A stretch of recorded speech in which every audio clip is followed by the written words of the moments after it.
Is believing in yourself delusional? Or have you just been so conditioned to hate yourself, you stopped trying before you even began? Let me ask you something.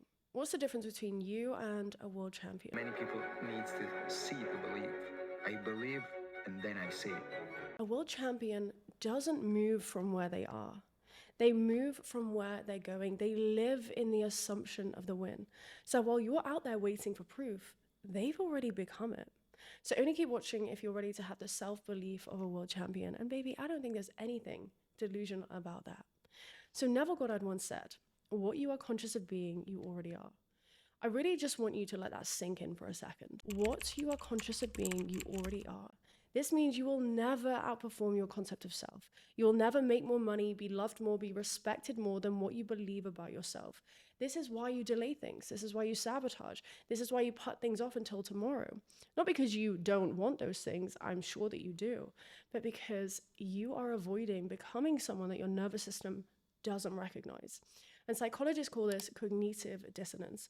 It's that internal war between who you want to be, who you say you want to be, versus who you believe yourself to be. And that's why Dr. Joe Dispenza says, people will choose a familiar hell over an unfamiliar heaven. We are quite literally creating our world based on what we believe about ourselves. And so if that's the case, I want you to just take a second and comment down below, I trust and believe that the best is yet to come. Because why can't that be true for you? And as you're typing those words, I want you to really see how your nervous system responds to that statement. I trust and believe that the best is yet to come. And one of the things that may be stopping you from believing that is past failures. And this is really the key to self-belief, the first step to self-belief, which is getting rid of those past failures. And Tiger Woods actually speaks about this. I'm going to paraphrase what he says. But he essentially said that if he has a missed ball or he loses a game, whatever, he has to leave it and forget about it there and then, because that one bad ball becomes two bad ball, becomes three bad ball. And suddenly he's no longer Tiger Woods. He's just your average Joe golf player. And so if that can be true for the best of the best, why is that not true for you? And why are you still carrying around that relationship from 10 years ago, that failure from 15 years ago? Why are you still holding on to those lost job opportunities or those lost relationships or whatever the case may be? They have to go. And this is where Neville Goddard really was ahead of his time. And he brought out the revision method, where you can go back in your mind and revise what happened. And so that would really be the first step to having radical self-belief, to having the mindset of a world champion, which would be revising the past failures. And one thing that you can also do is not just go back and change what happened in your mind, but essentially it's never what happened to us. It's what we then believe about ourselves, about what happened.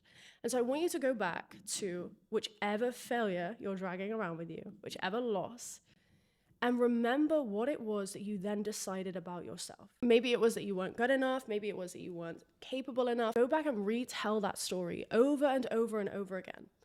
And if you didn't have that failure, if you didn't have that new perspective about yourself, not good enough, not capable, etc., how would that then impact where you are today? It would shift everything. And one of my favorite meditations ever is Brian Scott's revision meditation. You can do that, or you can journal about it, whatever helps you.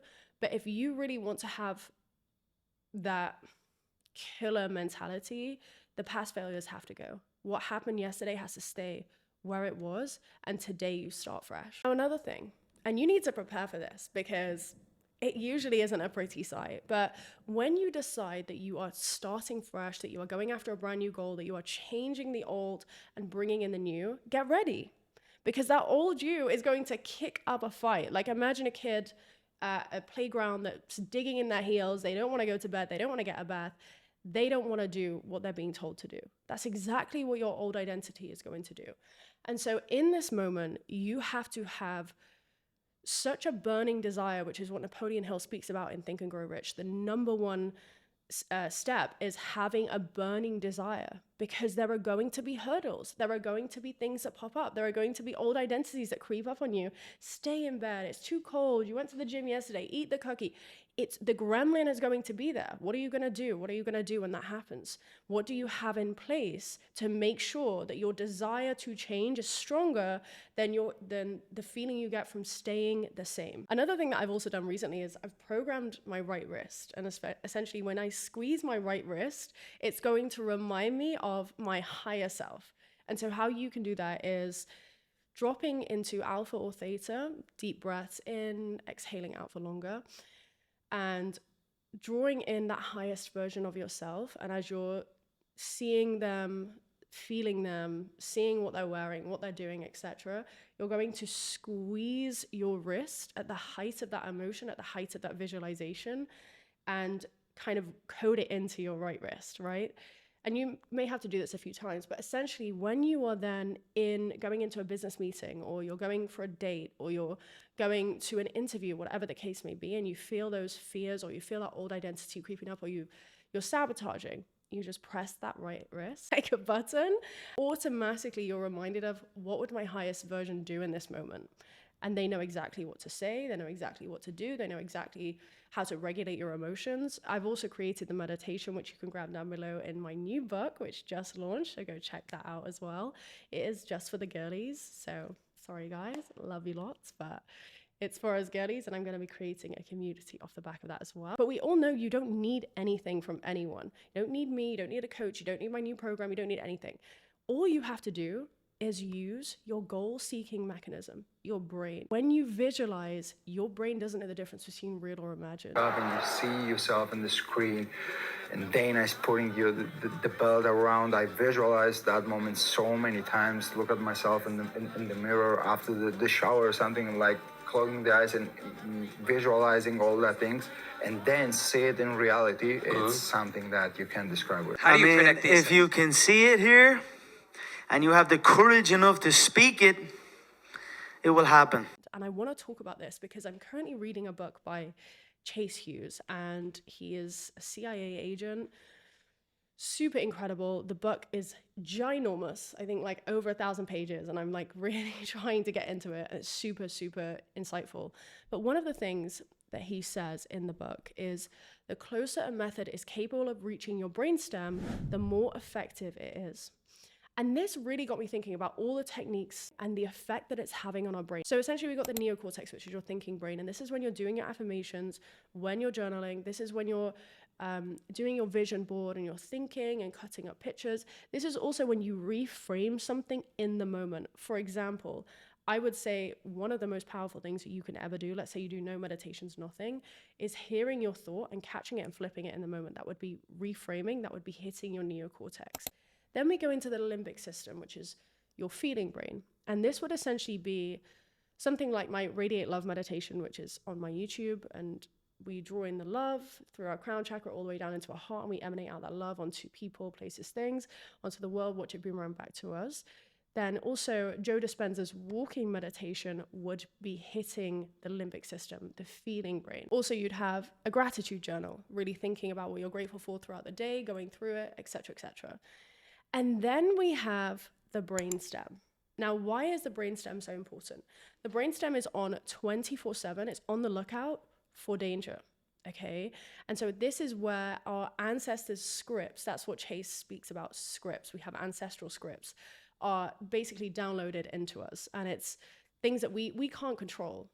Our certain reactions, it just comes out of us because it's been passed down from generation to generation, right? And so the more that you can signal to your brainstem, you are safe, we are in a safe environment, the more that it relaxes, and the more deeper that you can go in your visualizations and your creation and your meditations, the closer you can get to, the quantum, as Dr. Joe speaks about, the closer that you can get to all of those unknown possibilities. And so things that would hit the brainstem would be breath work, would be doing vagus nerve stimulation, which is essentially breathing in, which we did on my last video for the money meditation, breathing in and then and like revving it like a motorbike, because you can actually feel the vibrations rolling down your vagus nerve. This is literally relaxing your nervous system instantly as well. So let's say you have anxiety, let's say you deal with depression, you can literally flip the script there and then by doing that 3 times. This is actually what I included in my most recent meditation that I put on my stand store as well, which you can check out, the miracle manifestation meditation. And then there's also the hot and cold temperature change, the hot sauna going into the cold ice plunge and vice versa. This is, I think, why Wim Hof was able to have such a profound impact on his depression and how suicidal he was, because it was hitting his brainstem. It was changing him at a cellular level. And so I think these, understanding when you are doing these methods, where they're hitting in your body and how to actually maximize your results. I know that sometimes people say, I'm doing all this work, it feels like nothing's changing, it feels really hard, it feels like a chore. That's probably because you're hitting the thinking brain. It's probably because you're not incorporating the body, you're not incorporating the brainstem, you're just thinking about the change. Remember, trauma lives in the body. The body keeps the score. Your patterns are in your body. So it's important to incorporate both. Incorporate the nervous system, incorporate your mind, doing your affirmations while you're drifting off into alpha, doing your visualizations while you've got into deep theta. So it becomes a seamless lifestyle change. It's just who you are. You meditate, you do the breath while you do the ice plunge, whatever. It's just who you are. It's not like this to-do list. I have to do this. I have to do that. Becomes very stressful on anyone. So essentially, I just want to finish off by saying, there is a solution for everything except from death. Everything. Anything that you would like to create, someone already has. And if they haven't, then you will be the first person to have it. And so if that's the case, the stress, the struggle, the strife, it's completely unnecessary. You are going to get there. You are going to get what you want. And it's going to be even better than you can imagine. So please have fun along the way. Please enjoy every day as much as you possibly can. Please be grateful for what you have, and please start actually believing in yourself, because if you don't think you are the shit, baby, who else is going to?